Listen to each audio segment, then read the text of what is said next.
Après plusieurs années de mariage en France, avec ma femme, on a décidé de venir vivre à Taïwan. Et du coup, je me suis rendu compte qu'on pouvait faire plein de choses au niveau travail à Taïwan. Et ça fait 10 ans qu'on y est. Pour la BD, pour dessiner, je dessine depuis toujours. Mais comme j'étais aussi bon à l'école, on m'a dit fais des études, c'est mieux. Donc j'ai fait des études d'ingénieur parce que ça m'intéressait aussi à côté. Et quand je suis arrivé à Taïwan, on savait que le mandarin Daily News, Guo Zibao, cherchait des gens. Donc j'ai proposé quelque chose. Donc il y avait Blancha, l'histoire d'un chat qui arrive à Taïwan, qui découvre la vie à Taïwan. Puis ils ont dit OK. Donc là j'ai vu qu'on pouvait vraiment commencer à en faire un métier.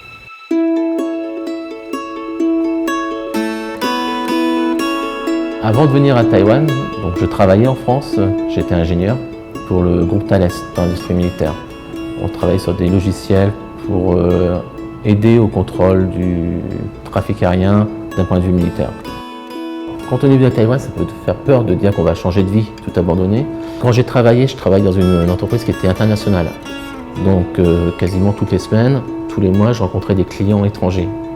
Donc je parle plusieurs langues, je parle anglais, espagnol, italien et allemand. Donc, et ma femme parlait chinois, donc je voulais apprendre le chinois. Et j'ai jamais eu peur de changer de vie. J'ai rencontré ma femme à Paris il y a très longtemps. On s'est mariés en France. Elle a fait une thèse en théâtre et on s'est rendu compte qu'elle ne pouvait pas avoir de travail en France. Alors on a réfléchi. Ming Swan voulait rentrer un peu pour voir. Et puis j'ai posé un congé sabbatique pour venir à Taïwan, pour apprendre le chinois en premier temps. Et je suis toujours à Taïwan depuis.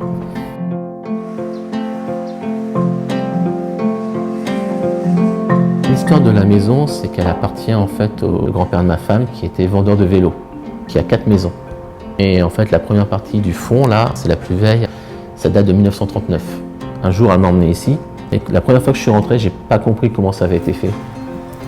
Et donc j'ai passé une après-midi à tout mesurer pour faire un plan sur le papier, pour le moment me rendre compte de ce que c'était cet endroit. Et je me suis rendu compte qu'il y avait plein de place. On a pris la décision de faire les travaux par nous-mêmes, ça coûtera moins cher, puis ça sera plus intéressant. Et on pourra vraiment faire ce qu'on veut en fait. Moi je sais faire les travaux, mon père il a été menuisier pendant longtemps.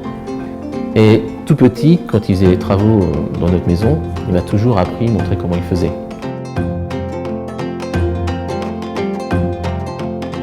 Il y a eu des difficultés. La première, c'était pour acheter les outils et les matériaux. Quand j'allais acheter, souvent les gens ne voulaient pas me vendre. Ils ne comprenaient pas pourquoi je faisais des travaux moi-même. Pendant les premiers mois, j'ai vraiment roulé dans toute Yaï. En scooter, j'ai fait toutes les rues pour trouver des magasins. Et je me suis fait une carte un peu magique avec tous les endroits où on peut acheter des vis, du bois, tout ça. Pour rénover la vieille maison qui date de 1939, pour cette partie-là, on voulait garder le style. Et on a rencontré un problème, c'est qu'on ne trouve plus ce genre de briques rouges, très longues. Maintenant, si on regarde, toutes les briques sont plutôt oranges et plus petites. Et donc, on a dû casser des murs de l'autre côté, refaire un mur avec les anciennes briques. Donc l'idée, c'est d'avoir un espace culturel avec une entrée, qui est le café, et qui ouvre sur un espace où il y aurait une salle d'exposition, une salle de spectacle, qui sert à ça à la fois, et une salle de cours à côté. Donc c'est vraiment tout un ensemble, un espace, boîte à outils, où on peut faire plein de choses en fait.